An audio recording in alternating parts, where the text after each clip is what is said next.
So, One Piece Chapter 1012 is officially out, and as we always do, let's go ahead and talk about it. And the first thing to mention is that, guys, all the matchups in Wano and, in the story in general will always make sense, first of all, narratively speaking, but just because they make sense narratively, doesn't mean it won't make sense power scaling, right? So, any matchup you see going on, if it doesn't make sense to you power scaling wise, then it's just not going to end up in, the current matchup, or something else will happen. And I feel like I need to say that because there's just so many matchups which are going on, and it seems like people are kind of gatekeeping which kind of matchups can go on, which makes no sense to me, because why? Why would you want to see less matchups? Anyway, let's get into it. So first of all, we have Ulti, Nami, and Big Mom, right? And of course we know, one-on-one, Ulti is destroying Nami. One-on-one, Big Mom is destroying Ulti. That's just how it is. But narratively speaking, there's a lot more going on here, and there's a lot more that we'll probably still get before the end of, this scenario, this three-way stand down, right? Because right now it seems like Big Mom's just going to sit it out and watch what happens while Nami kind of, tries to take down Ulti. And I don't know when Big Mom will decide to jump in. Maybe she won't really have much chance and Law and Kid will come for her. But for now, that seems like the way it will be. But at the same time, at the drop of a hat, this could go a different way. And it could be Ulti and Nami versus Big Mom. And, every other matchup in between. And I would like to see how this is going to shape up, especially in relation to how Big Mom sees Nami, because that's going to be important to Big Mom's character and where she goes in the future, because Big Mom is her own person, right? Big Mom is so much of her own person, and Big Mom doesn't care and does what she wants, so much so in this arc, because if you just think of it on a basic level, everyone in this war is so much younger than Big Mom. Bar, Kaido, and Hyogoro. Because Hyogoro has been an old man since, even Odin was growing up. But Big Mom is so much older that apart from Hyogoro and Kaido, like everyone there, I'm pretty sure is either around Perospero's age or younger, right? They're all old enough to be her kids. So Big Mom doesn't care about anyone and what they say. But like I was saying, the relationship between Nami and Big Mom is very interesting because that leads into the relationship between what's going to happen with Zeus and Nami. Now, I don't think that Big Mom is going to be happy and all friends with Nami after this and be like, you know what, here, I'm gifting you Zeus, right? Or something like that. I think she will gain some respect for Nami, but I don't think it'll be enough to cause her to do anything directly to help Nami or gift Nami in any kind of way. If anything, I do think it will be a moment in which she kind of respects it. Maybe Zeus comes up and then Nami kind of uses the opportunity to use Zeus against Ulti, and Big Mom just allows it, right? Maybe because Big Mom has replaced Zeus, she doesn't really care that much, but she doesn't really care enough to be like, no, you can't use Zeus at all. So, she can use Zeus, but, it's taking down Ulti because Big Mom also agrees that, Ulti, she needs to go down for what she did to Tama. And maybe that's how it's going to go down. Because I really don't think that Big Mom's just going to be like, you know what, do what you want with Zeus, right? Unless we get a greater character moment, over this interaction with Ulti, I don't think that Big Mom doesn't care about Zeus enough to be like, here you go, Nami. You can take Zeus. I think there's still going to be more that goes on there.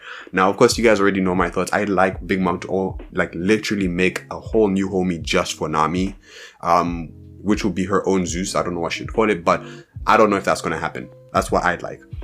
But like I was saying, Nami, Zeus, Big Mom, Ulti, I'd like to see more of it. Of course, power scaling wise, we all know what the outcome should be. Big Mom should just wipe all of them out. But like I was saying, we'll see how it goes. And another thing is that, like I was saying before, Law and Kid against Big Mom, that would be interesting. For me, it's kind of a callback to Sabaody, right? Because in Sabaody, you had all these Straw Hats versus one Pacifista, then you had the Heart Pirates and the Kid Pirates versus another Pacifista. Here, you have Luffy versus Kaido, one Yonko, and then you have Kid and Law versus Big Mom, another Yonko, right? So, the callbacks are really great, right? Of course, if you want to go power scaling wise, back in Sabaody, it took less effort for the Heart and Kid Pirates to take down one Pacifista than it did for the Straw Hats to take down the Pacifista that they were facing. So, maybe something similar will go on here. Of course, everyone's getting help with their fights. I don't think we've really seen a completed fight so far in, Onigashima where no one really got any help and it was just a one-on-one or a 2v1 except for the Perospero thing. Yeah. But actually, speaking about the Perospero thing, this chapter, there was an interesting note in the translation with the monkey. And the monkey goes that, look,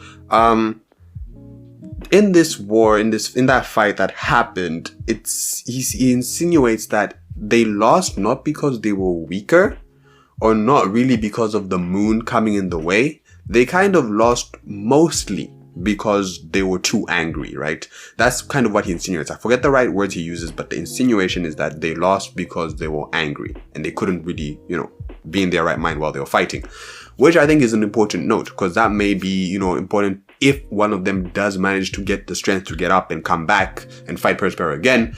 It may be important then, but, I think it's just interesting to note because maybe we're not done there completely.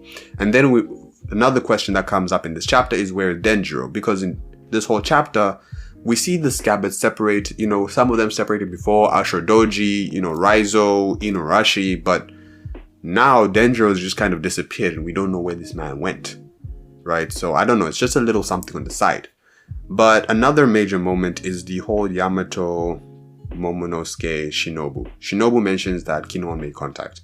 Now, I don't know what that means, and maybe I'm overthinking it, but it may be linked to Kanjuro. I don't know. Maybe Kanjuro is the one who's making false contact, or maybe Kinemon made a plan, with Shinobu beforehand, before they reached the land of, the main land of Onigashima. Maybe they made a plan because they knew that things could be really chaotic and no one knows how things will happen. So in this case of something, do this, right? And maybe that's what she's mentioning, that there's some kind of plan that they made and that's what she's going to do. Another thing is that it could be none of those and it's just something different completely, but I don't know. I really don't know what she's talking about, and someone please translate that. Yamato mentions that, she wants to go to the roof to help Luffy, and I think before Yamato gets to the roof or fights Kaido, we need a bit more of story, right? Narrative purpose, narrative drive to invest us in the Yamato versus Kaido, because we've gotten a bit, but I'm sure we'd all like to see a bit more to sink our teeth into that fight, and possibly on the way up is when we could get that, right? Kind of like how we got that kind of build up before Luffy reached the roof. We could get a backstory involving Yamato and Kaido before we reach the roof, and then maybe save, a full Kaido motivational story flashback for another time, right? So we're kind of getting hints of Kaido's flashbacks in moments and through other characters, but then we can get Kaido's motivations on his own, maybe back in his Rocks Pirate days or whatever, at a different point. Right, we can get that at a different point, but for now we just get Yamato, Kaido. Yamato reaches the roof, helps Luffy because Luffy is still struggling, even though it seems like he can go toe to toe. He's still struggling. And then we've got Momonosuke, who is exhibiting a weird ability. Now, for me, initially I said there's 3 possibilities for this ability. He's using Voice of All Things, Observation Haki, Dragon-related powers.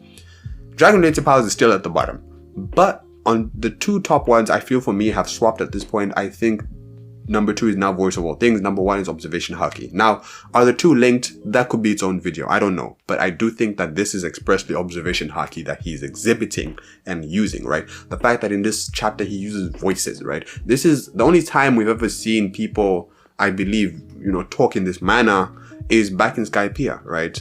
Isa, was mentioning how people's voices keep disappearing, which was when people were taken down in Skypiea in that whole game of Enels where, it was Enels guys versus the Shandorians and Straw Hat Pirates. Well, actually, the 3 were all different, on different sides. But, like I was saying, that was the only time, people ever mentioned, people's voices disappearing, or there's only 2 voices, or there's this many voices going on.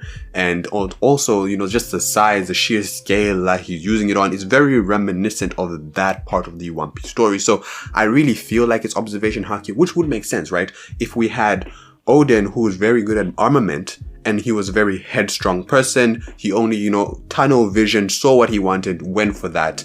And that's kind of who his character was. And he was really good at armament. But we have Momo, who's not as physically strong as his father, but he has great Observation Haki from the, now when he's a kid. And it would make sense, and it will make him a better leader in the end, since he's, more observant. We all know how it was for, what's her name?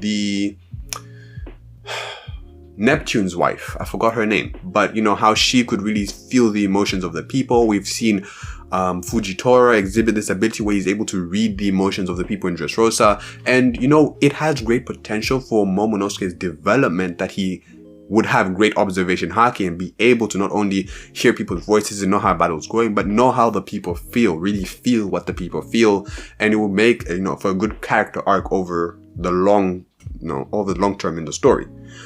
But like I said, for now, I'm going to say it's observation haki and not really the voice of all things. But, you know, potentially they could be linked.